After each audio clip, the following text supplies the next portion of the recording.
Man, do you guys work here? Yeah, we're Jerry. Can we help you today?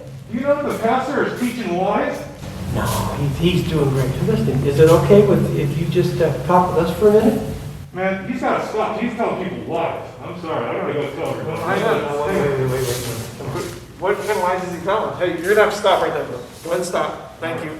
So what kind of lies do you think he's telling here? He's not telling people the truth, man. He's telling a bunch of lies. Okay, all right. Would you want to sit down and have a cup of coffee? We can talk through it a little bit, maybe. Man, I gotta go talk.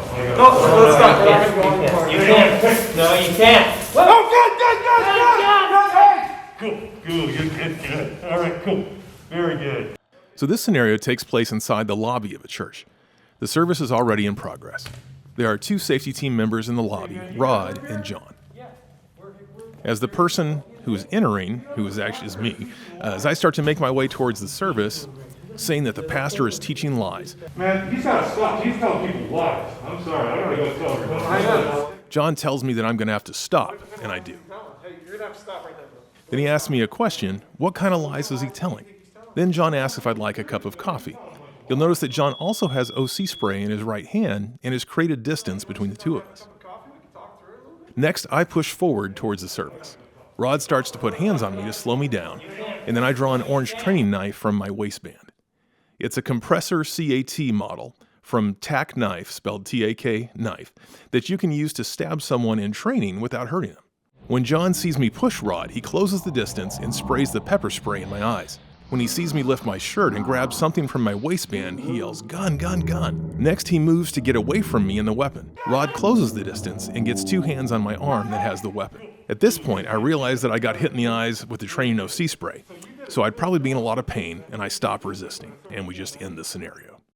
Rod did a good job de-escalating by lowering his voice and using non-aggressive body language when I approached him. When I said the pastor was teaching lies, he said, "No, he's doing great. Listen, is it okay if you just talk with us for a minute?" There are two things that I think Rod could have done that would have been helpful for him. First, he could have had his hands up in a non-threatening position like an interview stance that would help him defend himself if I were to become violent towards him. Second, this would be a good time to ask me a question like, well, what did the pastor say? Or what kinds of lies is he telling?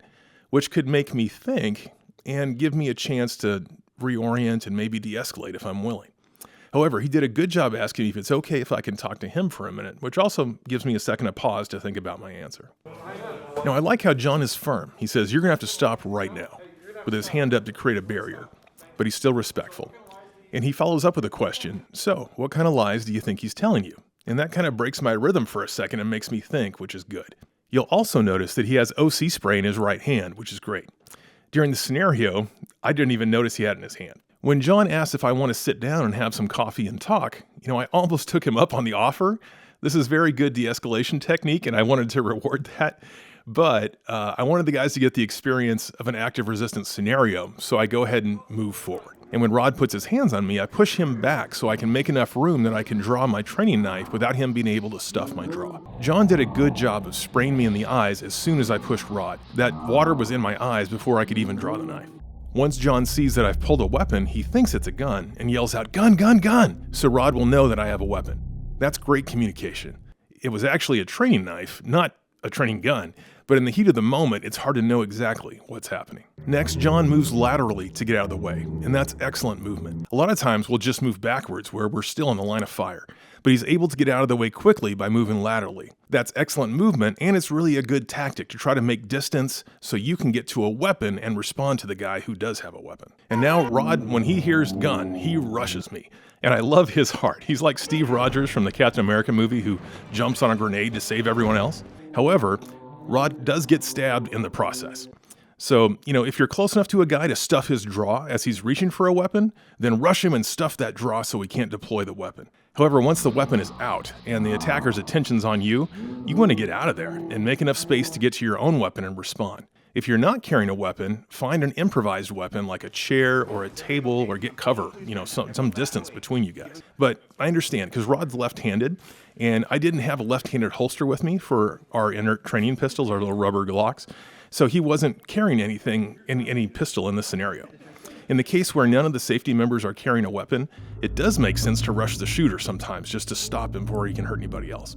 So I understand that Rod is willing to sacrifice himself to stop the bad guy. Rod gets 2 hands on my arm that has the knife, which is a great way to control that weapon. He does get stabbed in the process, but it temporarily stops me from being able to stab anyone else. John recognizes that I'm attacking Rod, so he charges in to stop me, and since he wasn't carrying a weapon other than OC spray, he charges, which is admirable. Of course, once an attacker has threatened you or others with deadly force, like a knife or a gun, it's preferable to respond with deadly force to stop the threat. So I called off the scenario here because I finally realized I'd been hit with the pepper spray.